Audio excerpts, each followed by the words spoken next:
I was saying that I turned on one of your YouTube videos because I was like, I think you say his last name Florhaug, but I was like, that's probably not right. Yes. And then it's every show I've ever done in my whole life. The MC's like, and I'm like, it's exactly how you don't want to say it. Why we're having this conversation. That is my last name. Every single time.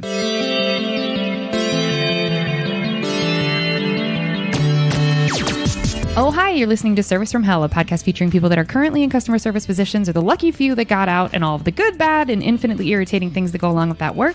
I'm actor and writer Kate Gaffney, and I'm uniquely qualified to discuss this as I used to work at a very busy and very popular comedy club in Los Angeles, and at least one of you listening right now has probably grabbed me and told me you were ready to order when I was running around like a crazy person.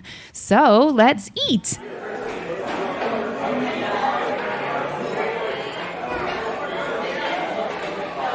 I'd like to welcome our guest comic and actor, Josh Florhaug. Remember the kid you picked on in high school? Well, he's back and has a microphone. That's Josh. Josh has been making waves in the comedy world since he started. He was named Best New Comic in the Minnesota Comedy Awards in 2012. Josh was also the winner of the 2017, Sisyphus Brewery Funniest Person in Minneapolis. I love that it is called Sisyphus Brewery. I copy-pasted this bio, and I have questions. But let's get back to Josh. Josh has been seen on NBC, Showtime, The Weather Channel, Amazon Prime. I can't keep listing all of the places where you can see Josh. You can also find him on, shockingly, YouTube. So, Josh, thank you so much for being here. What made you want to get into comedy? How often do people bug you about your famous family members? Do you always hook up poor new comics with deals at your bar? Tell us all of the things. This is so weird because I have a famous comedian family member. The thing that got me into comedy, I always just answer this real quick. It was obviously my uncle is Louis Anderson. That was one of them. Also, when I was a kid, we made it a point every Friday. My mom would order pizza and we'd watch Comedy Central Friday night stand-up. So all the Comedy Central half hours from the late 90s and early 2000s, that was our thing. So Louis was a whole separate entity, but also I was into the young, cool comedy, not what my uncle was doing, like Dane Cook, Patton Oswalt, Nick Schwartz, and all of those guys. Was your mom a fan because of your uncle, or was she just like, comedy is for me, I'm going to get you into this? I think a little bit of both, because my mom's still a giant comedy fan. My mom listens to comedy podcasts. My mom watches everybody's stand-up special. It's what we talk about when we talk. So besides me doing it, she's just a giant comedy fan. She got all of us to be. Did she? So was that influence and that connection to her part of what drew you to it, or were you just born telling jokes? I kind of, like my bio says, I was always picked on. I was a cheerleader in high school. I was always a very silly kid. And then I just loved it so much. I went to college in Arizona. I used to go to Tempe Improv all the time. It was just something I wanted to try. I was like, I'm going to try this. I found an open mic list in Minneapolis. The guy I hit up, his open mic was a showcase, and it also was a contest. So the best set of the night got a $20 bar tab. So like any new comic, I invited everybody I knew out to this crappy bar in Minneapolis that no one was at to watch. I brought 80% of the people, and I obviously won because that's how that works. And then it turned in from something I just wanted to try to where I was like, I'm going to keep doing this. And then now, 10 years later, I'm in LA. You're describing what I know to be dangerous, that for comics, if you crush the very first time you have an audience, then it sort of warps your brain where you think, oh, this will be every time going forward. And then if you eat shit after that, a lot of comics are like, no, I hate this forever. So did you know going in, look, I stacked the audience. The next time I do this may not be as flawless? No, to answer the question, luckily I came up in Minneapolis that has a very good stand-up comedy scene. I won that $20, and then all the comics that were on that show told me I was funny, and they're like, do you want to go to this later open mic? And I only had that same 4 minutes, and then I did it again, and it ate complete shit. So I learned in the first night I did comedy, I did 2 sets, the exact same, and they went completely different. Isn't that wild? I got some laughs the second time, and then I was like, oh, you have to work for this. So it humbled me right away. So I was in because I won the contest, and then I was like, I did bad, and I was like, well, how do I do good every time? And then it kind of created that hunger. How do you do a good job every time? Do you have a formula? I wish there was a way to do good every time. I don't know. Every time I have a good streak of because I've been on the road a lot, I have a good streak of sets. I'm like, man, this is going to get bad real fast. And I start looking at the calendar, and I'm like, where is it? There's a bomb in there. Because there's always a bomb. There's has always to be a bomb in there. Yeah. And I just look at the calendar. I'm like, just looking. I'm like, where is it? Is it going to be here? Am I going to drive for 7 hours to just eat shit, get a paycheck, and have to drive back home and contemplate quitting this and becoming the manager of a Red Lobster? It's been my fallback plan since I started comedy is to be a Red Lobster manager if this doesn't work. Is that because of their cheddar biscuits, or is that just because It is because they're cheddar biscuits. Weirdly enough, my first job I ever had was making those cheddar biscuits. Okay, don't tell us more in this section. We gonna get there. I made a note. We'll get back to that. Yep. But we're talking about the comedy. Yeah. And kept doing it all the time. And then 4 months in, I emceed at a wine bar in La Crosse, Wisconsin. I did a clean set. And the booker came up to me, not knowing that my famous uncle was Louis Anderson. He said, I am booking a summer festival. I don't have any money to pay you. I can give you $20 for the set and buy you some food. But would you like to MC for the Louis Anderson? Fuck off. You are lying right now. That's not a true story. That's 100% true story. I'll let you call the 2 comics that brought me out to MC for them.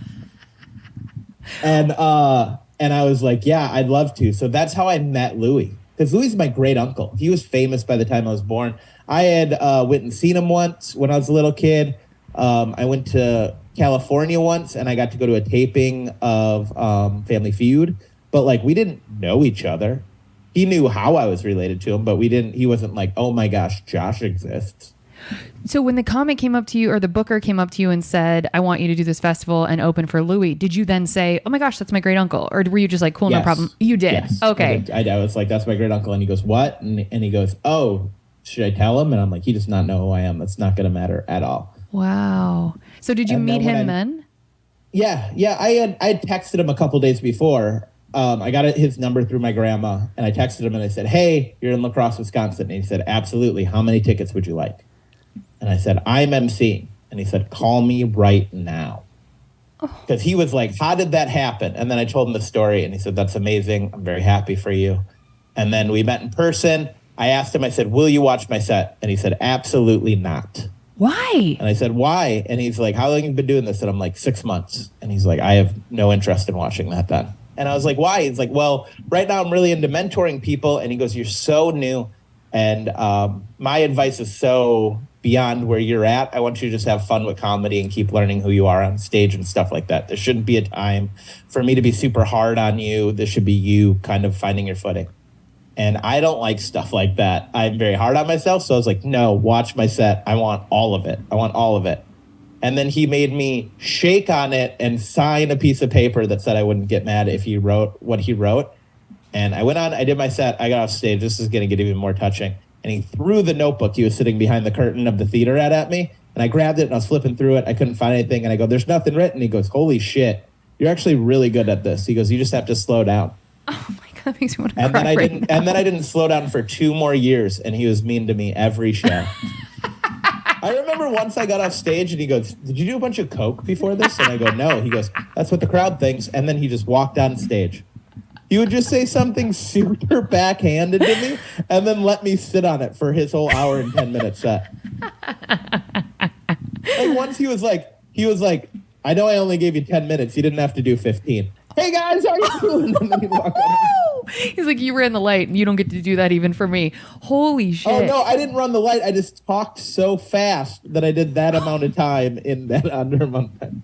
Oh my God. I ran the light by 2 minutes once in a 20-minute set, and he came on stage because I worked with him for years. He came on stage and we'd always hug, and then he'd say who I was to him, and he'd talk about me and then go into a set. But he'd always hug me and he'd always tell me something real quick in my ear, and I hugged him, and he went, that felt kind of like 21 and a half, maybe 22, right? And I was having a good set. He goes, yeah, take all the time you want. This is your show, right? Other people came to see you. I'm dying. He was just so smart. He was way too good for everything. Oh, bless him. I'll tell you this last Louis story of us working everything together. So I started working from right when I started comedy, but about 2 to 3 years in, I started going on the road a lot. I was featuring all across the country for just, bar shows, small clubs, just for people in the Midwest, like local regional favorites, stuff like that. Yeah. So I had gotten like really good at comedy, or I felt I got really good at comedy. So he let me do his New Year's show, and he gave me a lot of time because he saw that I was on the road a lot. He's like, you can do 15 minutes at my New Year's show. He does New Year's in Minneapolis every year, 1,500 person theater, 2 shows. They sell out right away. They're just packed, stacked crowds on New Year's. These are like the best shows in the world. I did it once before. I had a pretty okay set. But this time I'd been on the road all year. So I'm like, I got this. I went out and I got 4 applause breaks in 15 minutes. I just murdered. And the whole time in my head, I'm like, there's nothing he can say when I bring him out. It was just like a vengeance. I'm like, there's nothing.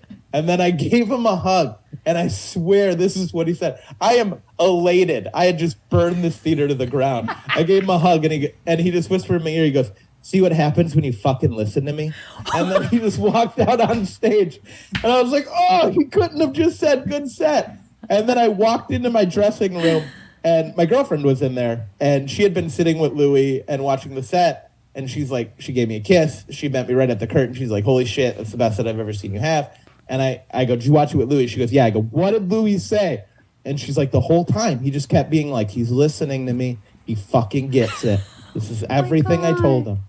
And I was like, so he just kept complimenting himself backstage and couldn't just once say you're funny?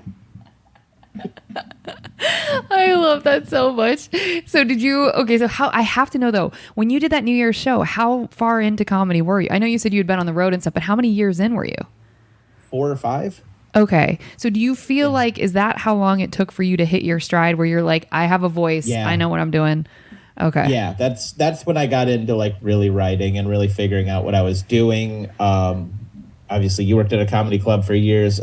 Stop trying to be like people and just figure out who I am. Stop trying to do what's cool at that time, which I think was at the mid 2010s. So that would have been like Jeselnik or Louis C.K. and stuff like that. Yeah. Like really telling it like it is. Mean and angry. And I'm just not that guy. You're not that guy. I'm very clean. I'm very silly.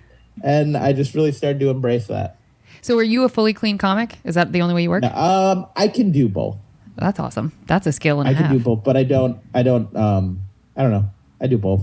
That's so great. And so do you book corporate and stuff, or do you are you mostly just road comic? I book some. I do like 3 or 4 corporates a year. Look, that's not a bad way to make money. Yeah, I mean they're great money, but yeah. I mean, I do a couple a year. I'd like to do more. It's just, I don't know. It's hard to get into. Mm-hmm. And I know it's a double-edged sword. Once you start doing corporates, it's not as fun. Yeah. I have friends who just do corporates and they hate it. Well, it also kind of takes away your hunger is what I've seen, because you are getting this like kind of big paycheck for not a ton of work, and you kind of get to travel. You're not allowed to like be loose up. You can't be loose at all. You have to be like joke, joke, joke, joke. It all has to be this, and then you're done. So you're not writing. You're not.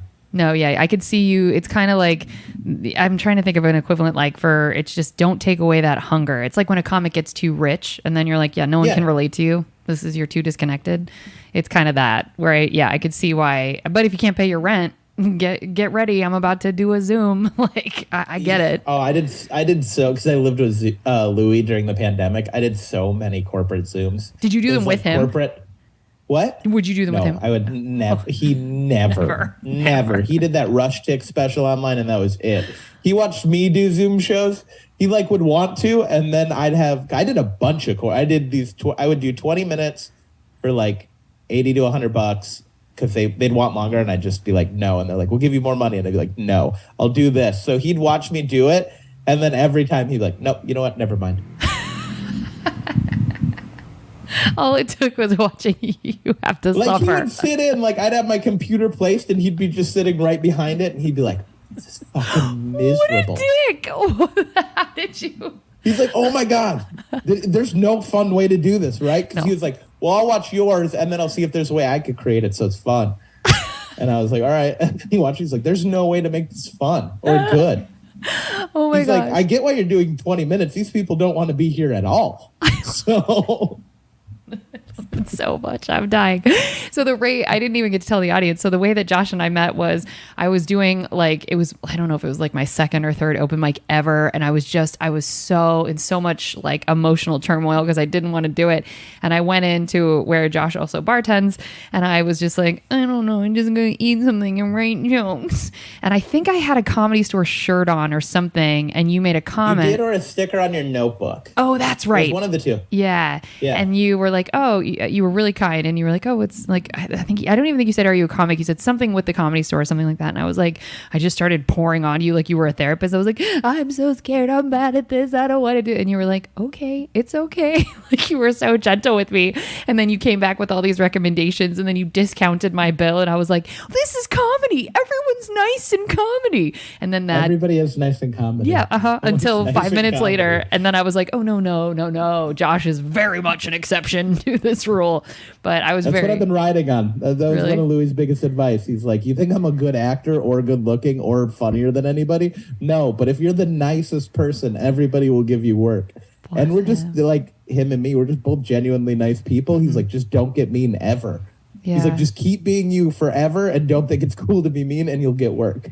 I mean, it's so true. And I think someone like George Lopez, who has a reputation for just being horrific. I don't mind naming it because the number of people that have told me he's a nightmare to work with.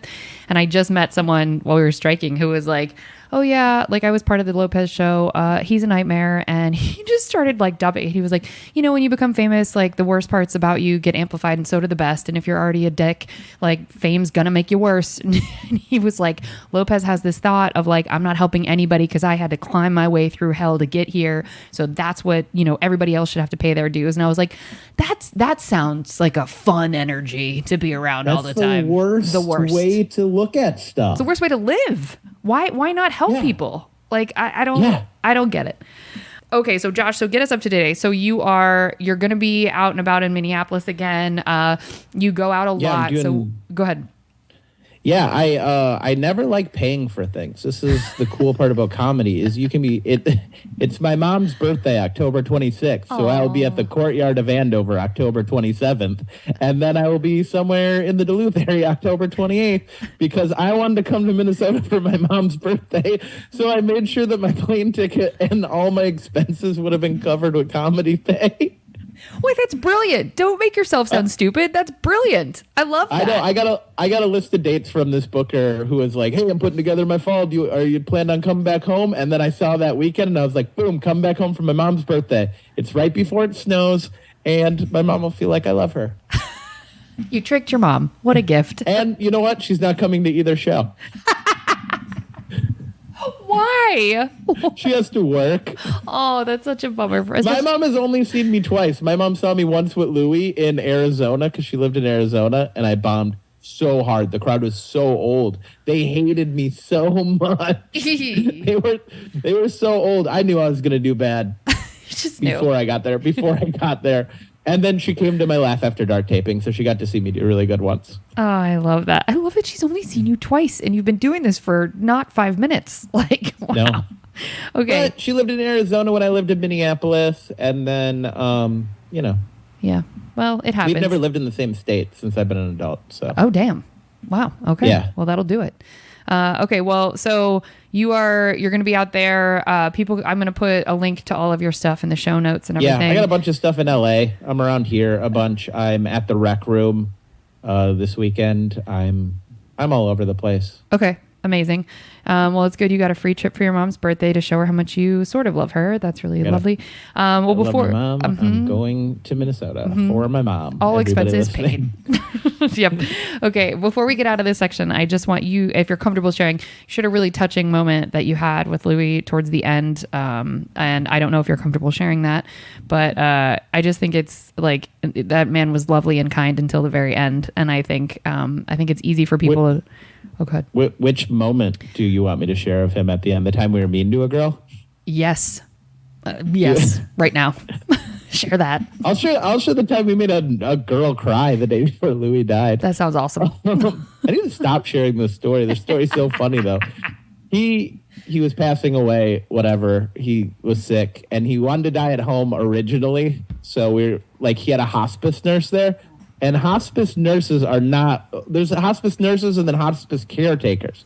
Hospice caretakers are just there to do your dishes and do your laundry and to make sure you don't die. That's it. So that lady was there, and then like most of my family was there, like immediately. There's like 5 or 6 of us in Louis' house.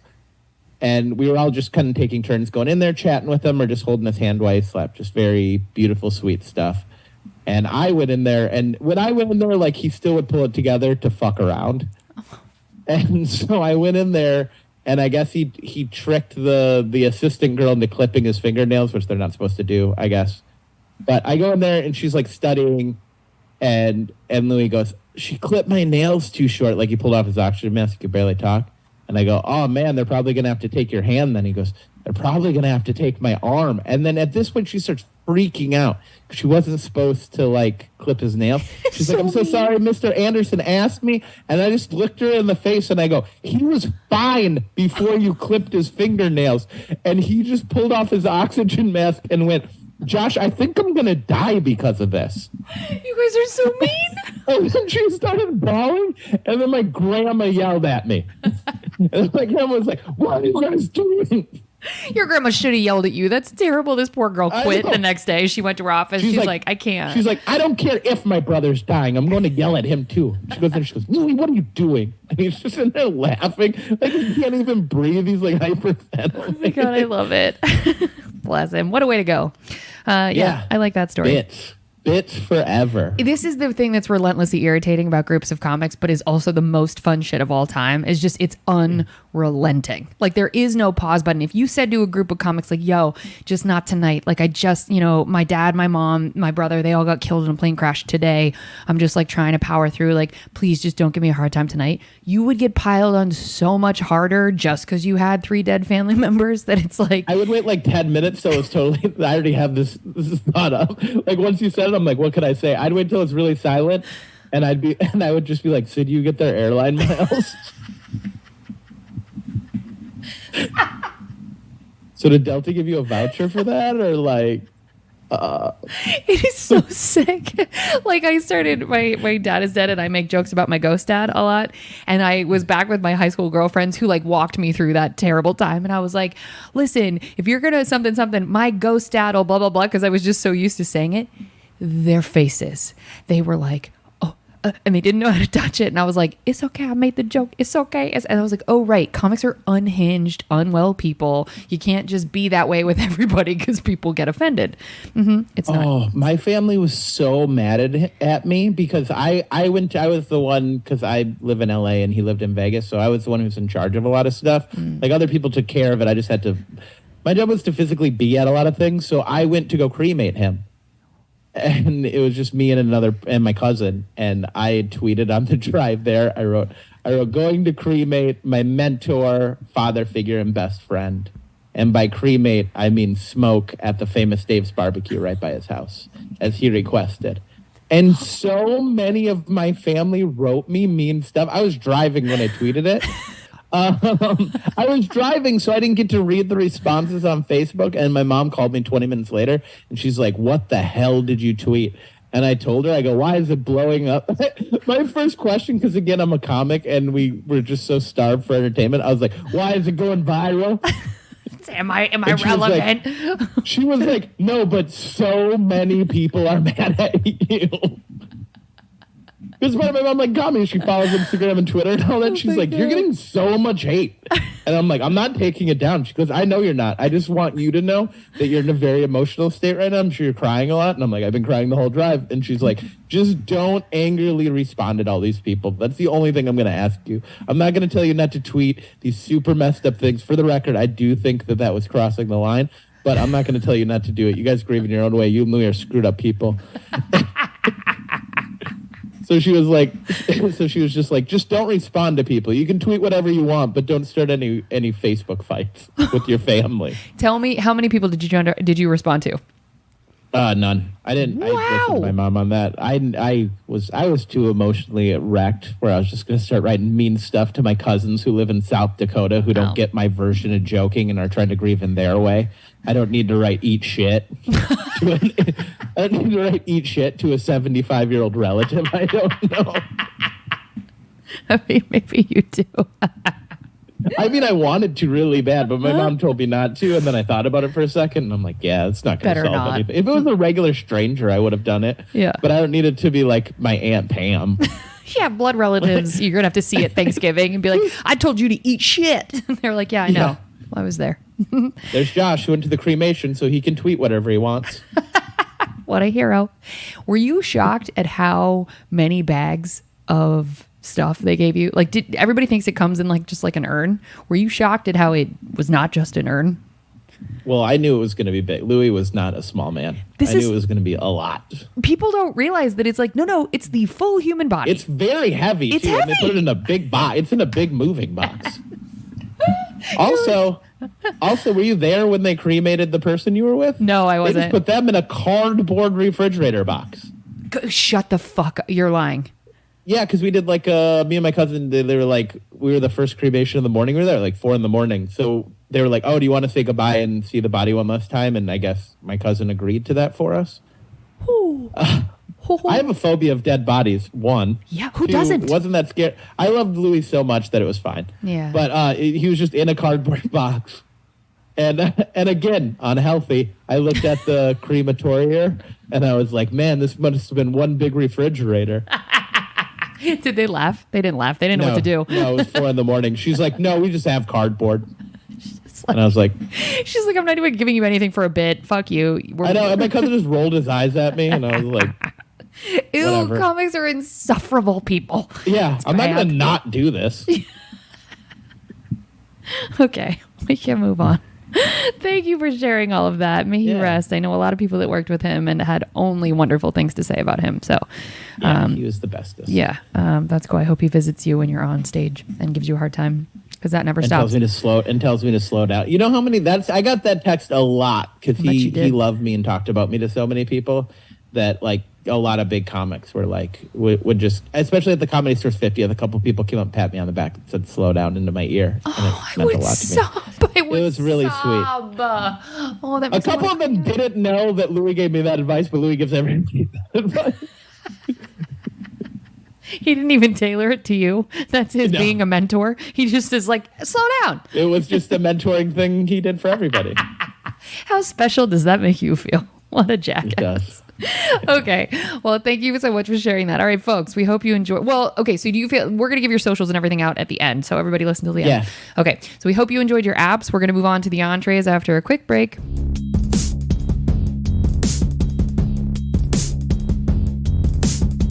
We're back. Okay, now it's time for the entrees. Now, Josh, I know you listen to the show religiously. Thank you so much for all of your support and your DMs and like just every episode. I know you subscribe. I know you've rated. Like, you've done it all. We really appreciate you over here. I do.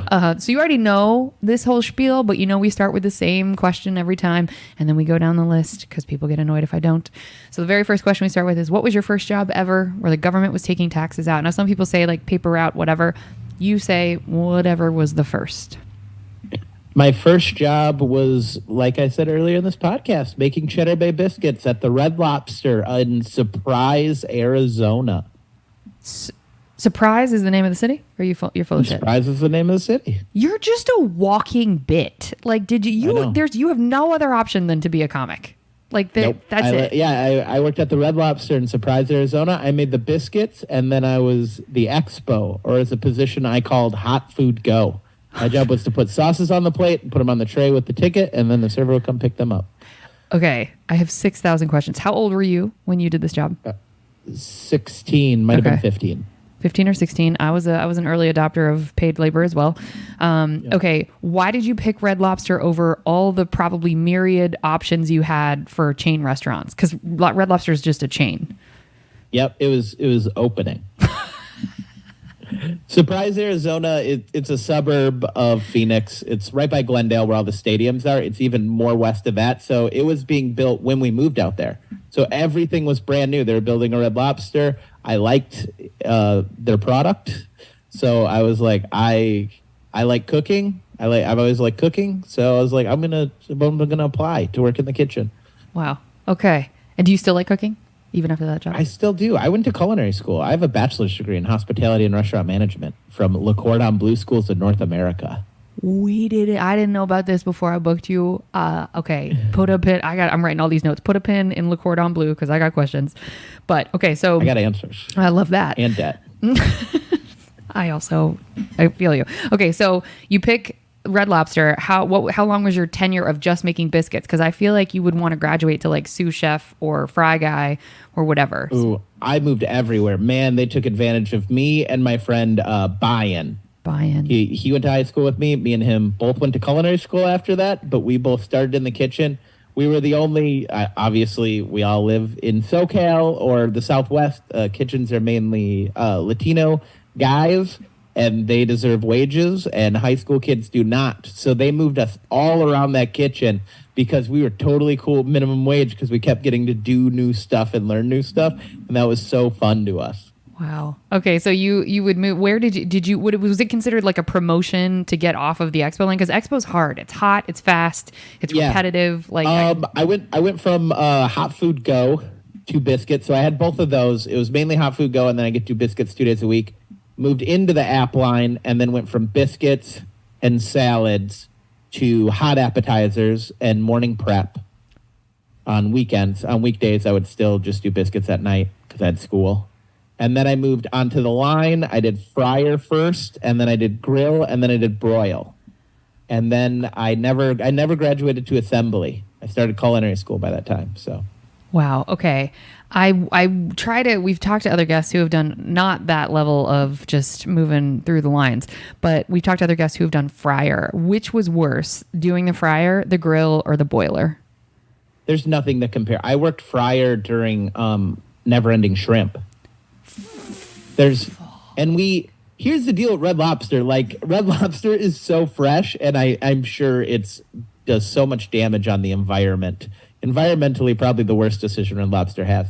But there's somebody, like Morning Prep, hand breads the shrimp every day and puts it on sheet pans. I remember just putting my arm against the sheet pan and just clearing it into the fryer and then just scooping shrimp out. I wasn't even counting shrimp or anything. I was just putting them in buckets, and they're putting them on plates and sending them out. And I was just doing that all day. It was one of the worst weekends of my life. Did you only lasted a weekend doing that? No, I did it for a while, but that all-you-could-eat shrimp weekend that they moved me to fryer. Somebody called in, so I had to work fryer, but it was like so insane. I would have called in too. From the moment I got there to the moment I left, I was just throwing shrimp into the fryer and then occasionally other stuff. The thing that fryer, I feel like people don't realize is like when that grease pops up because you do something just a hair too quickly, like it burns your skin. It burns through clothing. Like it hurts a lot. Like when I cooked there, I just had like burns all the way up my arms. All the time. Okay, so when you did all you can eat shrimp, was there a moment where you were like, this repetition is actually going to kill me? Because you're smart. So I would imagine the repetition of that, like about 30 minutes in, I would be like, somebody get me the fuck out of here. So how did you? Yeah, I hated it. I hated the fryer the most. That's why I'm talking about it. I just would look at all the other stations I worked and I was like, get me back there. I'm only doing this for a little bit because this person called in. I'm going to get to go back. And it was just in my head that you'll get to go back. So it was like, you don't live here. And I wasn't doing that great at it, so I was getting yelled at a lot. Oh. So that also added to it. It's like I was new at the station. I was getting yelled at a lot. It was like the busiest time. And I was like, there's no way that they're going to keep me here. And they didn't. And so that was cool. Yeah, it's probably because you were just using your forearm to just chuck shrimp in. They were throw shrimp into hot oil. You're clotheslining shrimp into oil. That's Yep. Okay. You stink too. You just stink you do. when you come home. When you're in the fryer, you can't really anywhere in the kitchen, but specifically the fryer, you can't get that smell out of your nose or your hair. My mom used to make me change in the garage. I believe that. I totally believe that. And then put my clothes in the wash. She'd be like, "All right." Because I would get off late, and my mom was a nurse, so she was already in bed, and she would be like, if you're coming home from work and you smell like fish, if you change in the garage, I already put soap in the wash machine. Like, she made it so easy. She was like, it's already in there. You don't have to do anything. Just put the clothes in there and press start. That's it. That's all you have to do. Like, I'll make this as easy as possible. I'll throw them in the dryer in the morning when I go to work, but the house doesn't get to smell like that. Good for her. Oof. So you lasted at, you moved around a lot. So you lasted there for how long? Because I know you said it was like a couple I worked at Red Lobster. This was the switch in my culinary life. Oh. So I worked at Red Lobster from 16 to 18, decided I was going to go to culinary school. I started culinary school 1 month after I graduated high school. Wow. So Wow. I moved across Phoenix. I moved to Scottsdale, Arizona, which is where the Scottsdale Culinary Institute is. Transferred to that Red Lobster, cooked in that shitty kitchen. The Scottsdale Red Lobster, you guys sucks. That kitchen sucked so bad. I was like, I don't want to be a chef anymore. Want to give up my What dream. happened? I was like, I don't want to be a chef anymore. I quit that job in 1 week. From the transfer, worked there for 2 years, quit 1 week in. And then I switched my degree at the culinary school from going to the chef program, Le Cordon Bleu, going to the hospitality and restaurant management program, which they had just introduced, and then they just accredited a bachelor's. So I decided to go do that. And then I was like, I want to work front of the house. So then I became a server at an ice cream shop. Oh boy. Okay. Yeah. Now, simultaneously going to Le Cordon Bleu whilst you were. Yes. Ooh. Yes. Now, why an ice cream shop? Why not a restaurant? Because you're not going to make as much money at an ice cream shop as a server. I had no serving experience. I didn't know what I was doing. I was 18. I just needed money. My mom was a single mom and a nurse. There was no getting my rent paid. I moved out because I had to move across town. So I had to kind of figure it out and be an adult right away. Wow. So I got the job at the ice cream shop. And then this is insane. This is my insane culinary story. I had no money for gas. And I had to write a paper in like my third week of school on someone I wanted to be in 5 years. And there's a lot of really nice hotels in Scottsdale, Arizona. And I was like, I'd love to work at one of them. So I walked to the closest one, which was the Scottsdale Marriott Suites. I went to the front desk and asked if I could interview the front desk manager for my paper. And she offered me a job by the end of the paper. Come on. I worked this position that was at your service host at this hotel. The at your service host was in charge of being a bellman, room service server, valet, and amenity runner. Basically, anytime somebody went to the room where it didn't involve construction, I was the guy. How can one person serve an entire hotel? That's insane. Yeah, it is. You make so much money. I was 19 as well, and I was clearing $250 a day. Fuck off.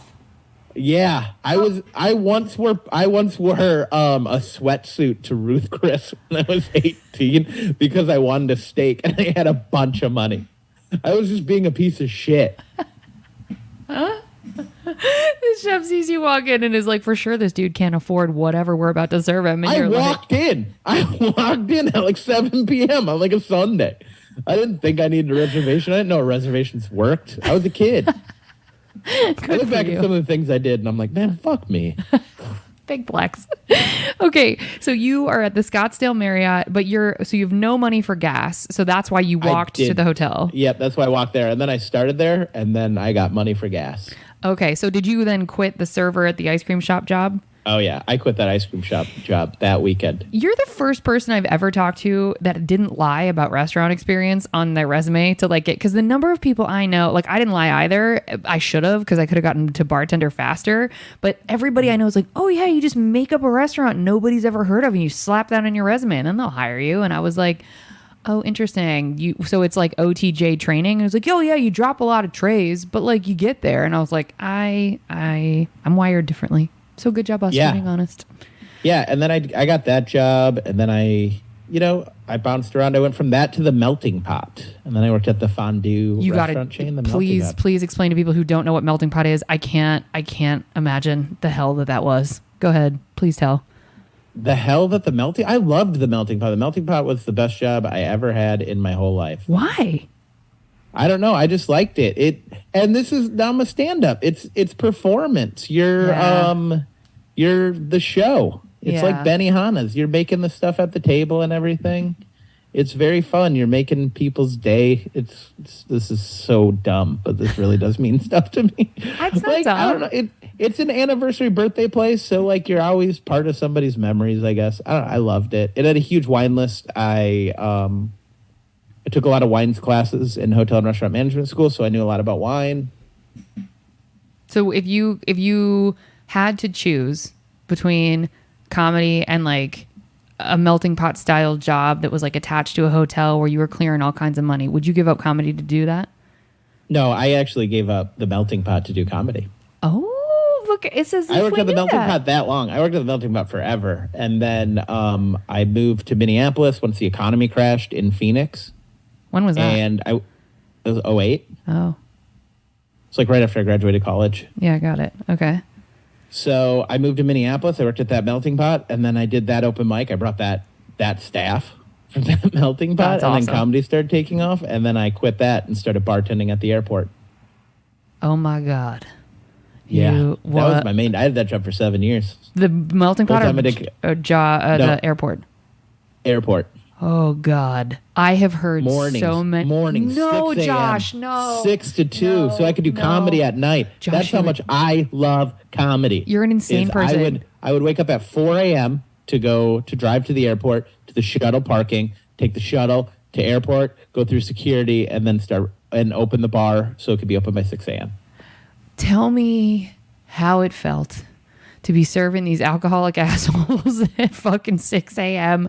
Just would you pour shots that early? Would people do shots that early? Oh, yeah. People, especially, this was in Minneapolis. So we're the closest international airport from Iowa, from Wisconsin, from North and South Dakota. So I get these people who aren't that cool at freeways or people who aren't white. Oh, my gosh. And they are now in the airport ripping shots at $15 a piece, which they find out moments later how expensive the airport is. They find out moments. Because these people are from small towns. An expensive beer's $4. Yeah. An airport beer's $9. Oh, my God. Or, a bottle of Miller Lite. It's $9, bud. Wait, so would they just not tip you because they'd be pissed at the cost? No, they would, but they were on vacation. But okay. I would have so many times. Like I got lucky because I bounced around through the airport. Everybody who works there, it's all one company. I didn't know that. I worked at this, like all the franchise like restaurants and shit. That's all the same company. It's all HMS Host or Airmark, whoever has the contract on it. Yeah. So the restaurants and shit are all the money's all still going to HMS Host. Yeah, they're all just facades. They're all just things. They're all owned and operated by the same thing. Your manager is just an area manager who works the concourse. What? Yeah, it's all one big thing. So when they're charging fucking $5 for a Sprite in the one convenience store and the other one across the way is $4, they're just competing with themselves. Yep. That's wild. That is wild. It's weird, but it's a thing. Okay, so you jump around all over, but were you always bartending? Yeah, I was always bartending. What's the weirdest thing that happened at like 6 a.m. when you were at the airport? Gosh, my favorite thing that would happen all the time is someone would try to drink while taking Xanax and then black out and then not be able to get on the plane on their all-inclusive trip to Mexico with their 9 friends, and then they're the one who ruined the trip for everyone. How many? You clearly saw that more than once because you just... I saw it a bunch of times. What's with the booze Xanax combo? Is it just to really be out of your fucking mind? It's because these people are from small towns. They don't fly. They don't go to Mexico. They're just trying to figure it out. And they're alcoholics.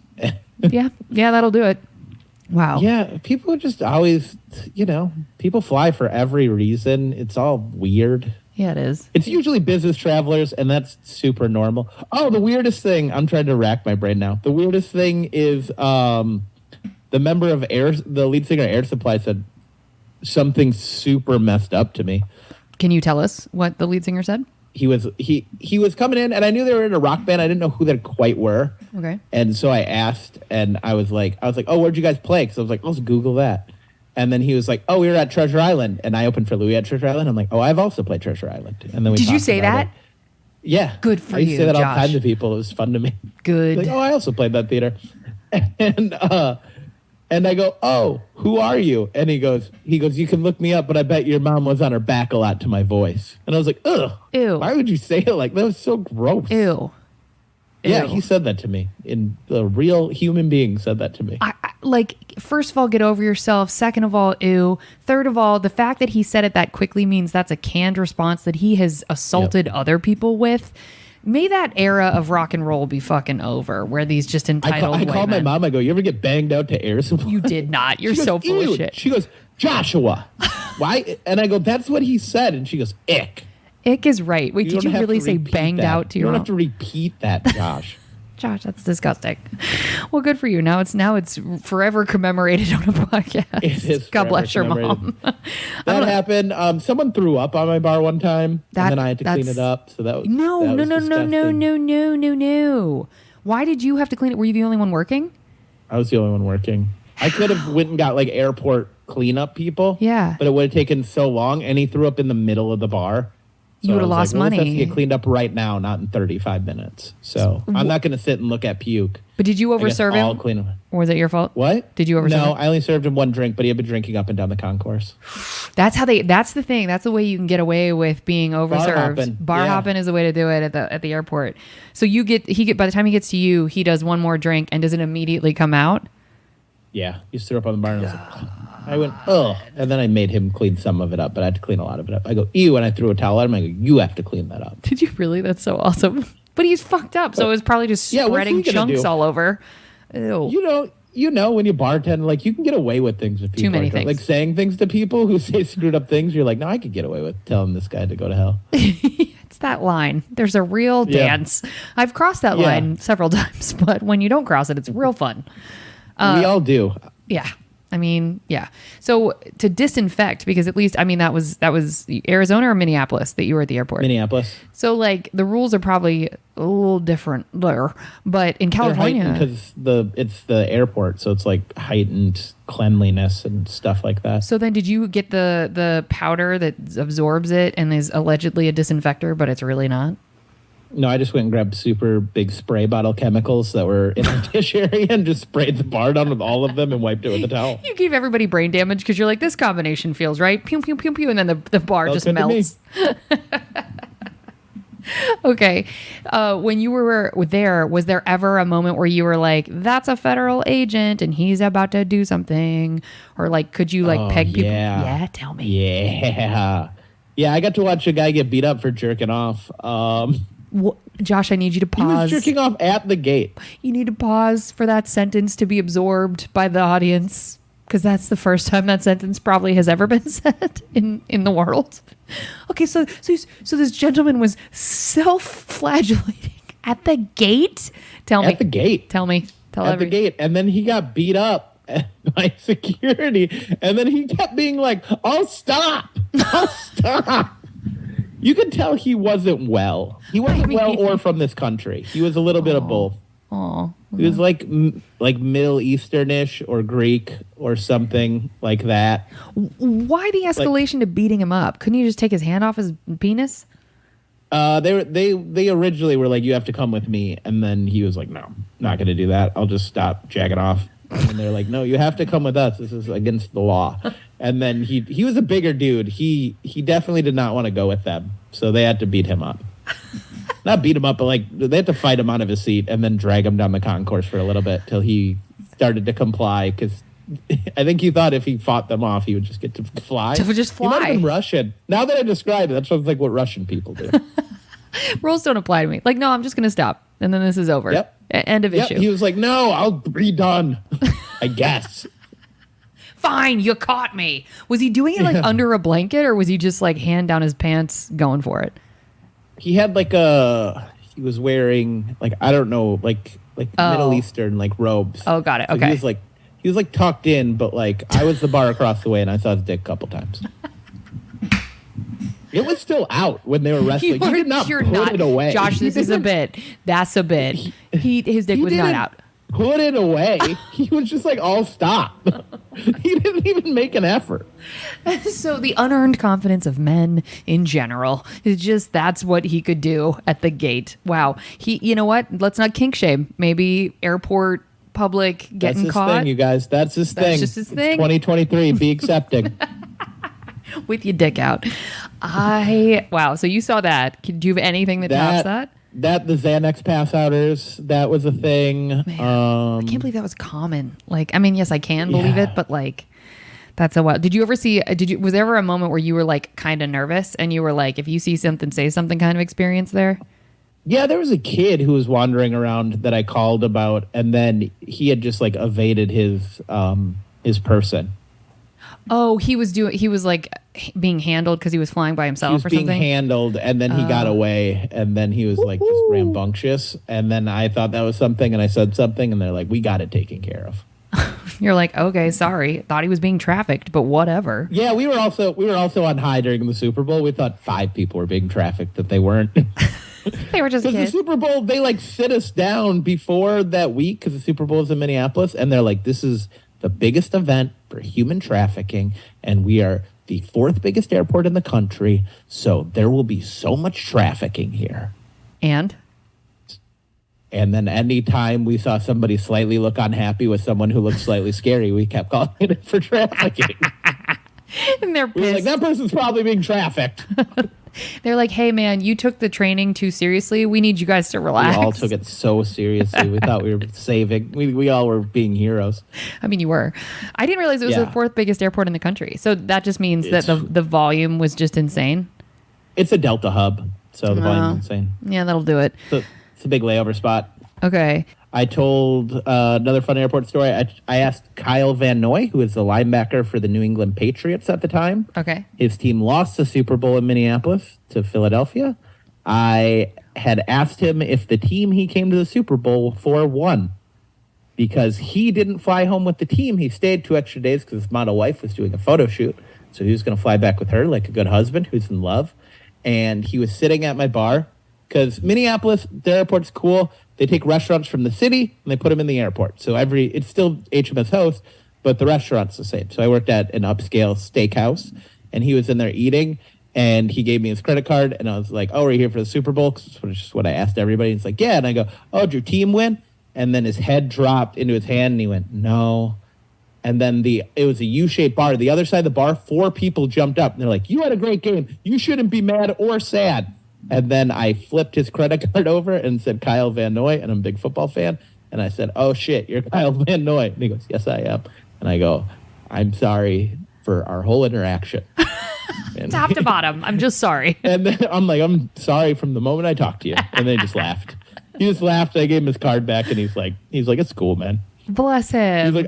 He's like, "I didn't fly home with the team. How would you know?" And I said, "You know what? That's a good point. You didn't fly home for the team. I shouldn't be apologizing." You should apologize to me for not telling me who you were. And then he laughed and he tipped me well. So Bless he wasn't him. that sad. Wow. Did you have a moment because you said you ended up, was that you left the Melting Pot to get on with comedy? So was this in between Melting Pot, or were you doing this simultaneously? This was between. So I wanted to start comedy, and obviously when you start just doing open mics, I was like, I just want to hit this as hard as I can. I want to go out every night. In Minneapolis, lucky enough to have 2 or 3 stages a night. You can get on 2 in a night if you want to, every night. And I was like, I want to do this, but I can't work at the Melting Pot because it's a dinner-only restaurant. So I'm going to go to the airport. I'm going to work mornings. I'm going to quit the Melting Pot, and then I'm going to work early mornings. I'm going to take a nap in the middle of the day. I'm going to go do stand-up, and then I'll take another nap, and then I'll go to work. Oh, good. So then did you eventually go back to the Melting Pot, or was the airport job the last job you had before everything took off? Last job I had before I moved to LA. Okay. So, pardon me. So when you were working at the airport, was there ever a moment where you were like, I hate this? Or was it mostly because you seem to have like a pretty friendly relationship with all of your jobs? You don't seem bitter about any of the customer service stuff. So I liked them. I liked them all. I mean, there's days though where you're just like, I hate this so much. What makes you say that? What would be a day like that? I was bad at scheduling myself. The worst day was I worked the New Year's Day after the New Year's Eve story I told you. No.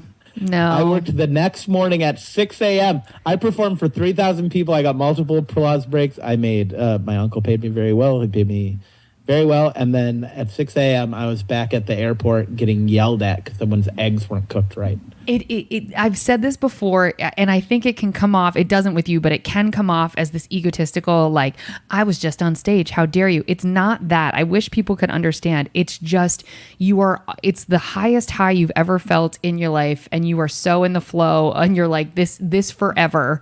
To go from that within less than 24 hours back to, you pile of shit, I'm going to talk to you any old kind of way, it's just such a rapid fall off of a cliff that it's like maybe it wouldn't hurt as much if the theater were smaller or if you bombed, but it's something about doing really well. You're like, I don't think I can hear it about your eggs today, actually, ma'am. I'm not interested. Oh, it's brutal. The first guest that came in that day did take a picture with me because they were at the show. No way. Yeah, they were like, oh my God. And I was like, yeah, because I have bits about working at the airport. They're like, you do work here. And I'm like, I do. And I'm working right now. And I had to have my boss take a picture. And he was like, holy shit, who are you? And I was like, I'm nobody, man. Don't worry about it, man. I'm working right now for you. Yeah, I'm your employee. That's all I am. Yeah. Yeah, I'm working here. Did that start to happen more frequently before you moved to LA that people would recognize you? Yeah, that would. And then what would be cool is like, I would always work it where I'd always go to the big clubs and try to do a guest set if a headliner I liked was in town. And then if I met them, I would tell them to come into my restaurant and eat. I mean, I couldn't hook them up like I hooked you up, but I would tell them to come eat, and then I'd talk to them and pick their brain. Wow. I would do that a lot. I did that with a lot of people. I would have them come into the restaurant, and then they'd eat, and I'd pick their brain before they went back home.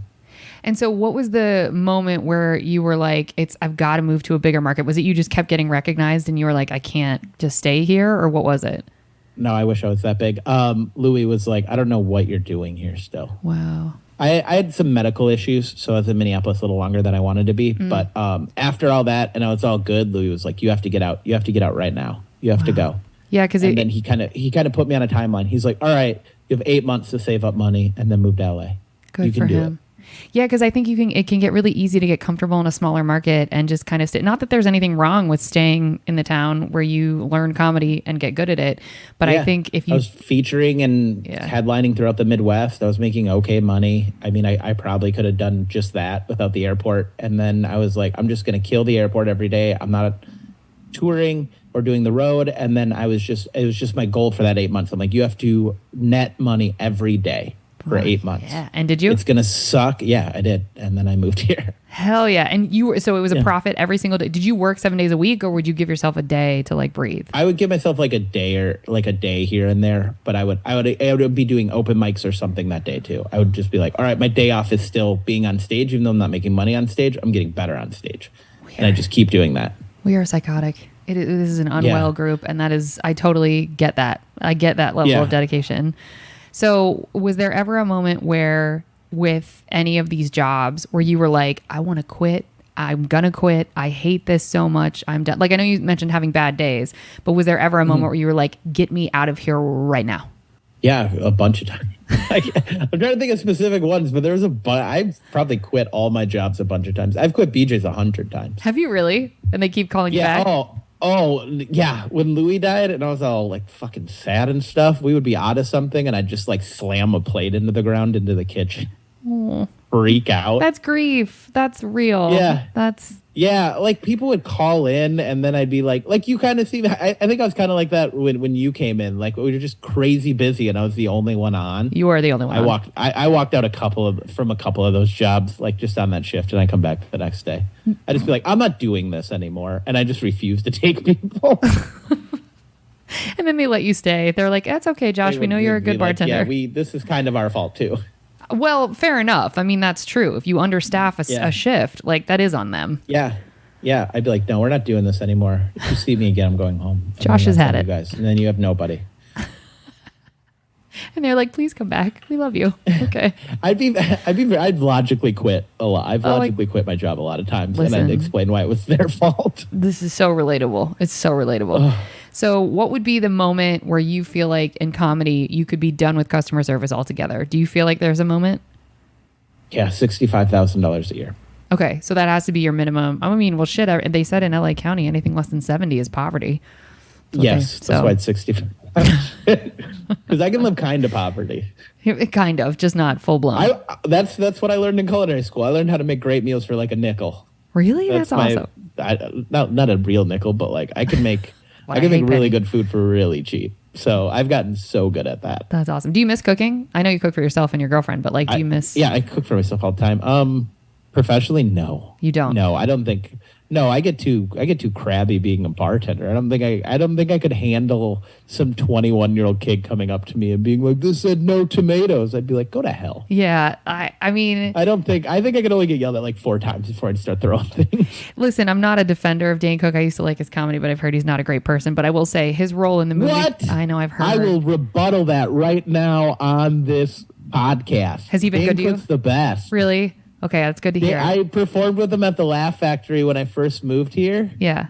Because my uncle's cool, and he sent my tape to all the clubs. He was like, I can't get you anything, but I can get you watched. Wow. So get a good tape. And I got a good tape. He sent it. Jay Davis from the Laugh Factory called me the moment. It was within 5 minutes of me pulling in to my place in LA. And I did a show with him like that week. And I sat upstairs at the Laugh Factory and talked to Dane for 2.5 hours about comedy. Wow. Because we were on the same show. And he couldn't have been nicer. He couldn't have been more giving with advice and information. And he even did say what you just said to me. He goes, a lot of people think I'm a dick, but I love talking about comedy and I love comedy. I get that in the early 2000s, I had a little bit of an ego. He goes, but I want people to know I'm very nice. Wow. Okay. Well, that makes me feel good. I'm glad I brought him up because the reason I brought him up was from the movie Waiting when he plays that cook and he's like sprinkling his pubes on burgers and stuff and just being filled with rage all the time. I'm like, yeah, I see why cooks get like that. Like I didn't think that was hyperbolic. I was like, yeah, cooks have been that terrible to me in my life. I get it. They've never messed with. I've never worked anywhere where they mess with food, but they've messed with me a lot. Yeah.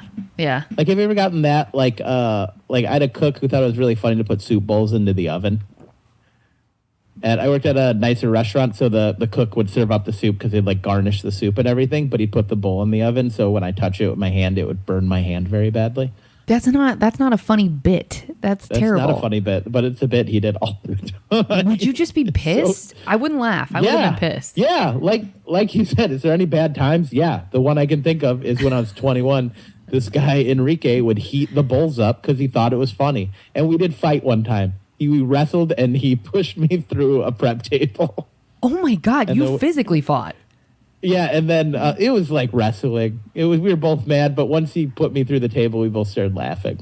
It was like, wow, did this get out of hand about like a dish for a customer that none of us care about? Like the moment I fell through it and the chef ran out to kick pull their asses, like we were both like, this was dumb. We went too far. We've taken it too far. Yeah, we did, and then we had to act like we weren't super mad at each other 30 seconds before that, like it was all a game. And we were just roughhousing, and then we just got kind of yelled at instead of for sure fired. For sure fired. For sure. Yeah. That's insane. I don't know. Jobs I hated, I would just steal from. Okay. So that kind of made up for it. I'd never want to rage quit. I'd just be like, how can I... Like, I never got to the point where I was rage quitting or rage getting mad about stuff. I would be like, what can I do to make this worth it now? So I just steal stuff. Like what stuff? Because it's so relatable. From restaurants, I've taken so much stuff. Food. Oh my gosh! There was jobs I had where I'd line my apron with plastic wrap. I remember stealing pork chops once out of the 3-compartment apron. I lined them with baggies and then I folded it up and went home. You didn't just... I stole coffee. You were stealing fucking meat. Jeez. I've stolen everything from restaurants. Oh my God. And hotels. Holy shit, did I steal from hotels? Duvet covers, sheets, bedding. That's not true. Fiji water. I worked at a hotel that had Fiji, like, they put Fiji water and they're like, one of them's for you, but the other one's $5 if you drink it. Yeah. And our housekeeping catches you. Yeah. You know, that whole thing. I would steal cases of Fiji water because I was like a bellman. So my job was like to bring stuff to rooms. So we just had a wall of Fiji water and I would just go put a case of it in my car. There's cameras everywhere in a hotel. Yeah, no one really cared. They're like, this Marriott can afford it. We don't care. Marriott did afford it. And I was balling in college. Yeah. After the poor Red Lobster times, I was stealing Fiji water. Me and my roommate both had Marriott bedding. To this day, you actually have Marriott bedding? I worked at the Marriott Beverly Hills when I first moved out here. Did you get bedding? So I don't currently have Marriott bedding, but in very recent years, I have had Marriott bedding. You better be careful, my dude.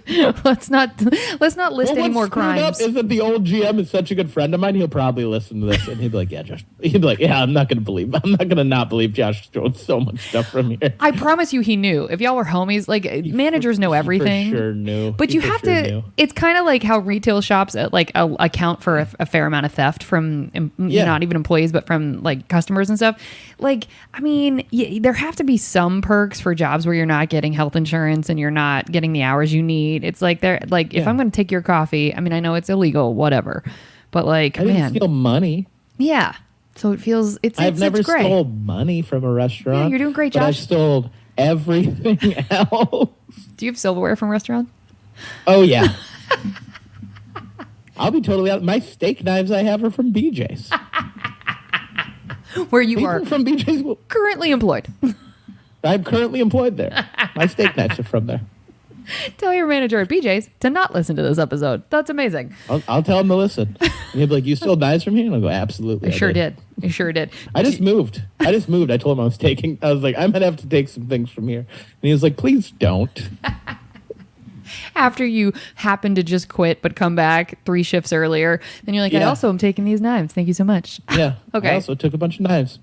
Okay, I could talk to you forever. Let me get back to the real question so people don't get mad. So how many customer service jobs have you had total? We said the airport you moved around a lot, so I'm just going to say the airport's 1, BJ's 2. Airport's 1, Melting Pot, Red Lobster, Marriott Scottsdale, Marriott Beverly Hills, the ice cream shop, Sugar Bowl, brief stint at Ruth Chris. Ooh, I've heard so many bad things. Oh, it was fine. I didn't work there long enough. I worked there when the economy crashed in 2008. So I got 1 shift a week, and then I got 1 shift every 2 weeks, and then I never went back. Great training program, food that they feed you with during the training program. That was what you did it for. Okay. But never really made it past that. What are the other? I think that's it. Okay, so I stay 8. at places a while. Yeah, you do. You seem loyal to the jobs you're stealing from. That's good. You're I'll show up every day. Yeah, and you'll quit most shifts, but you're going to come back tomorrow, so it's good. I'll take shit, and I'm going to leave early sometimes. Most times. Okay, so 8 jobs. Good job, you. So which was your favorite? I think you said Melting Pot already. Was your favorite of all of those? Melting Pot was my favorite because like a lot of my lifelong friends are from there. So it's real. Pot. It's time of your life thing too. I was in college and then adult and stuff. Like my 2 best friends, we met there. It happens. Least favorite. Least favorite would be probably 2 of the restaurants at the airport. Okay. So the airport was great. Some of the restaurants, I worked at some really slow restaurants, like down like the crappy regional terminals. Okay. Where it was like oil workers who would call me the F word. Ooh, God. Yeah. I'm not into that. Okay, so you worked there. So those 2 were your least favorite. What is the weirdest? Well, you sort of already answered this, but if you can think of another story, that'd be great. What's the weirdest thing you've been asked to do whilst on the clock? Oh, like orgy stuff. I'm gonna need like a story. Orgy stuff. Probably fuck a guy's wife. Probably fuck a guy's wife would be the weirdest thing I've ever been asked. Orgy stuff is such a fun answer. Okay, so I worked the Scottsdale Marriott Suites. Got bought out for a swingers convention. So I was propositioned like every day, all the time. I was 19. I was just like a 19-year-old boy. How many times did you say yes? None. I never had sex with a guest in a room. But people stuck their hands down my pants a bunch of times. See, I don't know why that makes me mad and offended, but it does. Were you pissed? Yeah, I was very uncomfortable. Yeah, and how did that happen? Did they reach across the desk? Oh, no, because you were going to rooms. Yeah, I was in a room and it was a suite. I was opening a bottle of wine for, this is weird because this was, I told the story on a different podcast, but it has to be an unnamed celebrity. It was an unnamed celebrity's room, and there was 2 girls in the room. I was already warned about it. They were trying to have sex with everybody. They ordered 2 bottles of wine. My manager came up to me before I delivered it and gave me a big talk about entrapment. He was like, hey, these ladies are trying to have sex with everybody. I don't know what the fuck's going on in this room, but it's registered to so-and-so male celebrity. There's 2 ladies. We assumed they were like ladies of the night. Yeah. We assumed they were some sort of sex worker. And he's like, don't do anything because you're in a locked room with them. So it's your word against theirs if anything is to happen. I just want to let you know, don't. Because you're a young man, and, this could be like this whole entrapment thing. I don't know what's going on in there. So I went in there. This was one time the girl stuck her hand down my pants. I was just like, no. And then I opened the wine and left.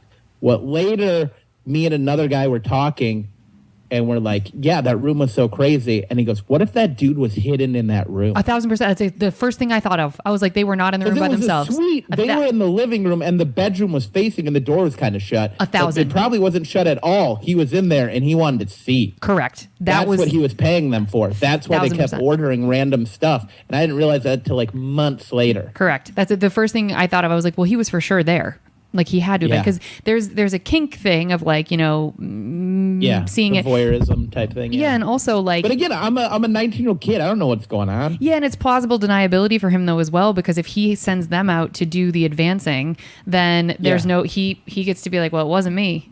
Whoo, technicalities, baby. That would have pissed me off. I would have been really, really mad about that because your manager Well, and instead of giving you the speech, the manager should have been the one to do the drop off with you. He should not have sent you in there by yourself because that is your word versus theirs. Like, yeah, he had other stuff going on. He was going to come up with me, but I kind of explained the position of that hotel. Like they were running on some sort of weird, like we can give everybody 4 jobs for one budget. Okay, got it. So he was the front office manager. So his job was to take the room service orders, watch people take room service orders, watch people check people in, and then had time to run up to me and be like, hey, this is going to be weird for you for the next little bit. I can't help you, but here's some advice. Bye. Call me when you come down.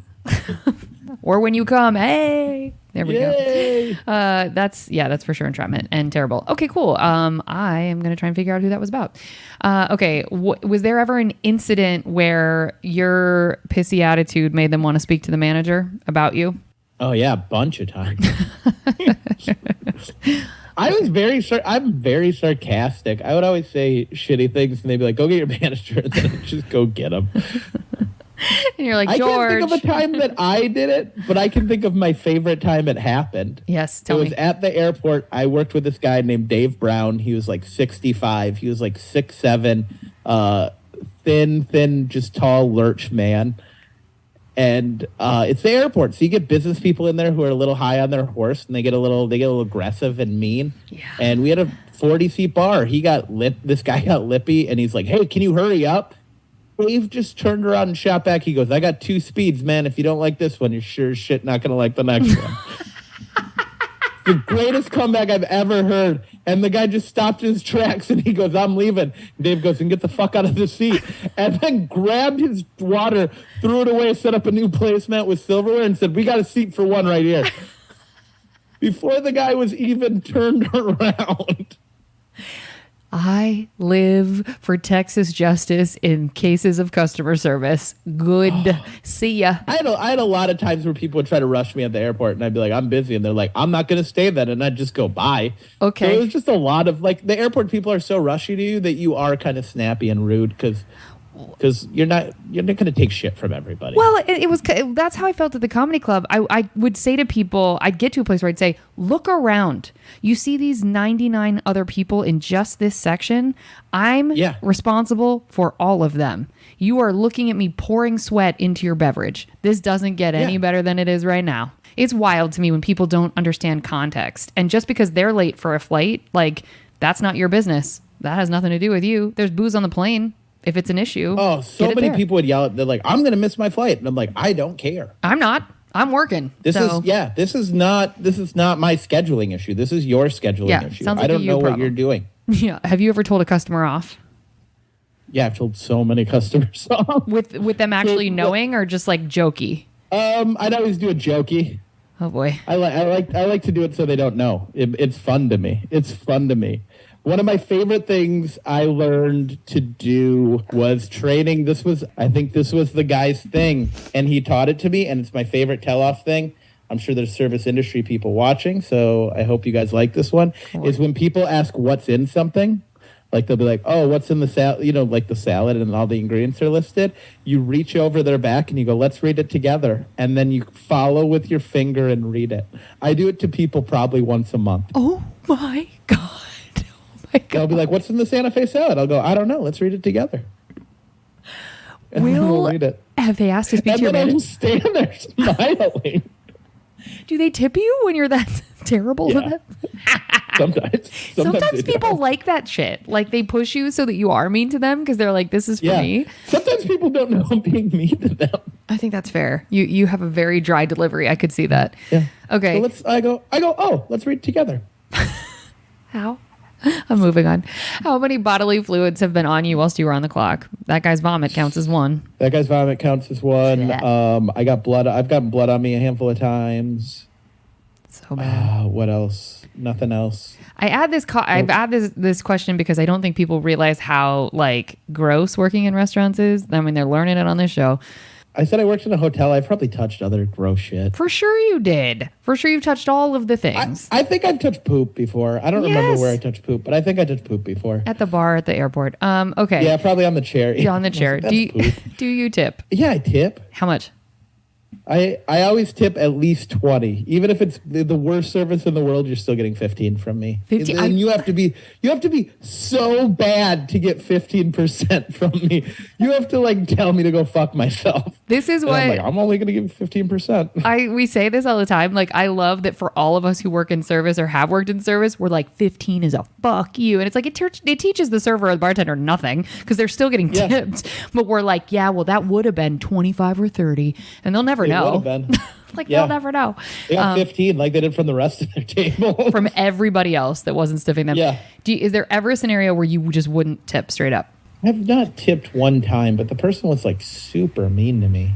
That sucks. I don't remember what it was. It was like they were having a bad day, and I tried to like see through it, but like they shot back a couple more times when I asked for like water or something, and I was like, we can't do this. Yeah, we're not doing it like this.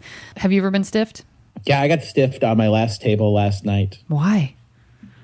I don't know. Exactly. They stiffed me before though. I think they just don't tip. It's the same people. I remembered them right after they stiffed me and told me they had a great time. And I was like, it's like spitting in my face. Yeah, I would. And then I'm like, they've been in before. I remember these people. I would be so tempted not to wait on them again, but I guess you can't do that. I'm trying to figure out a way not to. This was my last table last night, so this is what I've been doing all day today, is trying to think of a way not to wait on them. Okay. Have you ever been fired from a customer service job? I've never been fired from anything. I didn't think so. And then final question in this section, can you describe the worst customer you've ever had to interact with or an archetype of who the worst customer would be? The worst customer acts like they know everything and everything's wrong because they know better. Mm-hmm. And they've been there before. And then the worst archetype is I got a couple of them at BJ's, and they got hooked up from other bartenders, so they expect it. And they get like pretty lippy about free stuff. Go away. Go away forever. For sure going to not even consider ever giving them because you should never expect it. Correct. Charge double. That's correct. Yeah. Okay, well, now we're going to move on to the good stuff. We hope you saved room for dessert.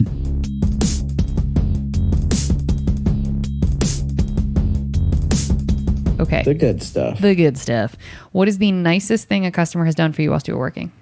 I've gotten football tickets a handful of times. Woo-hoo.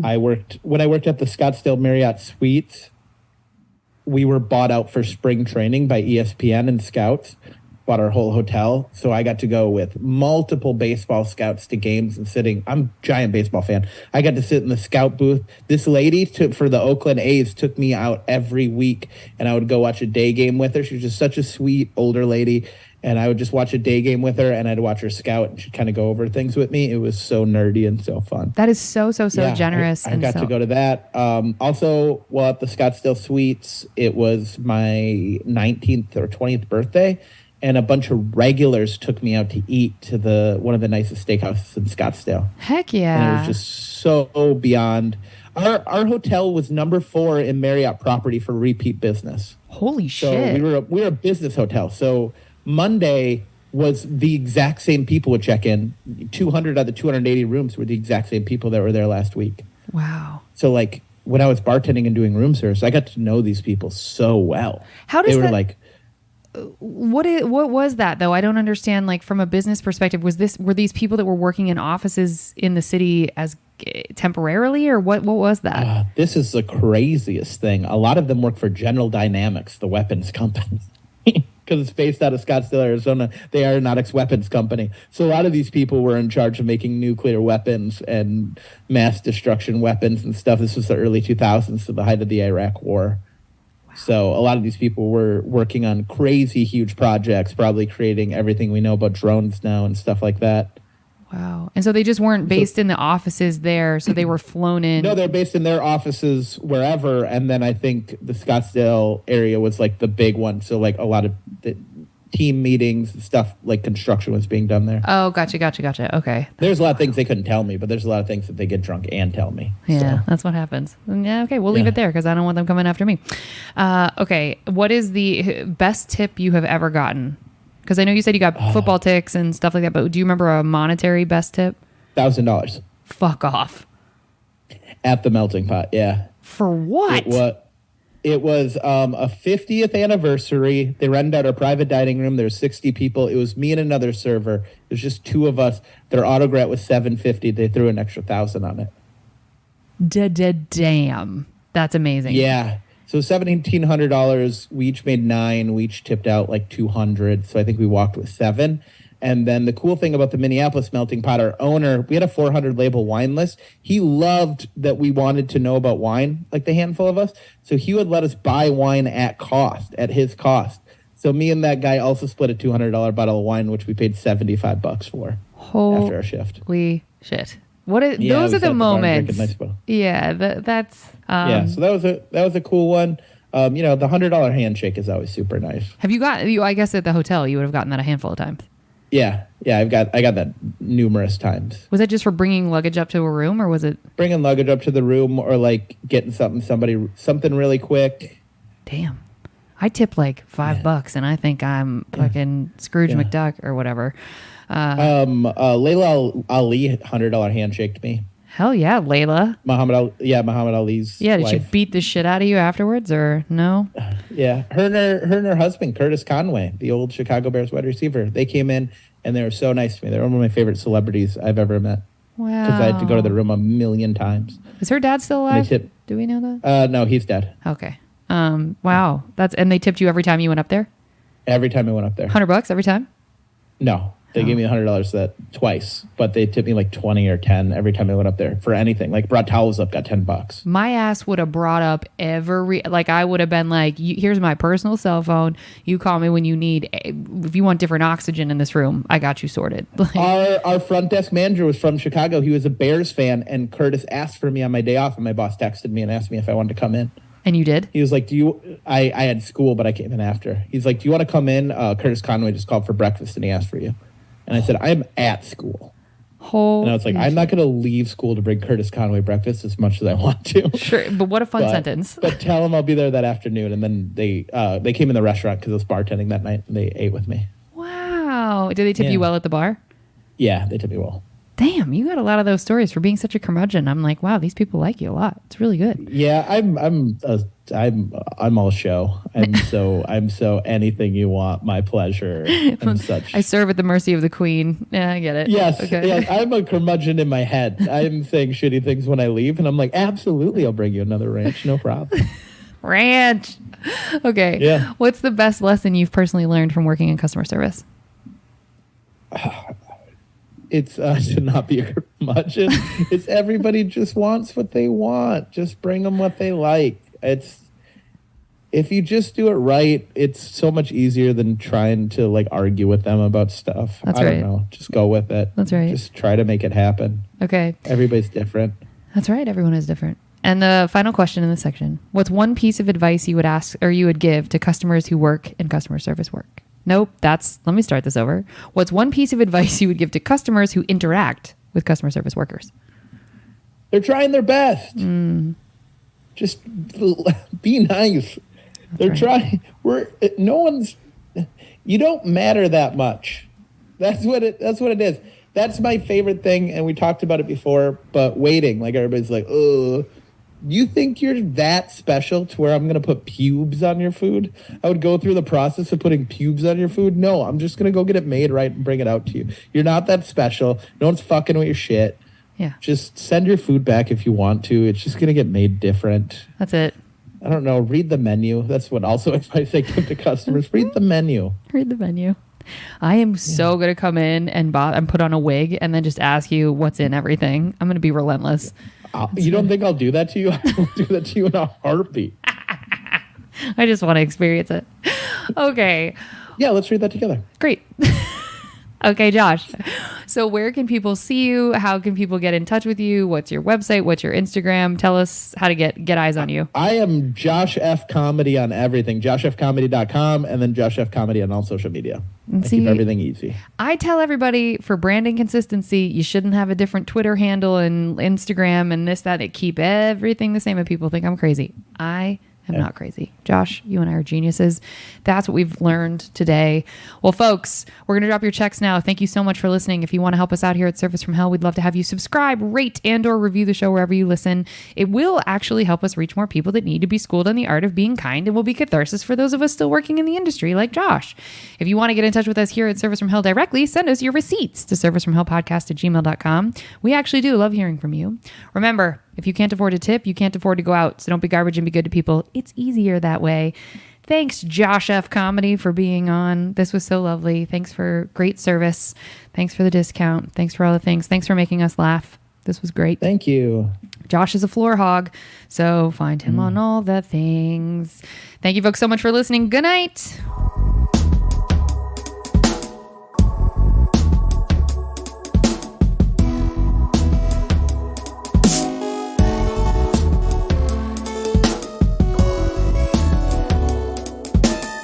Thanks, Josh. This was great. Thanks for having me. Oh, you were great. This was fun. I'm so glad. I try to make it fun because podcasts can be a slog.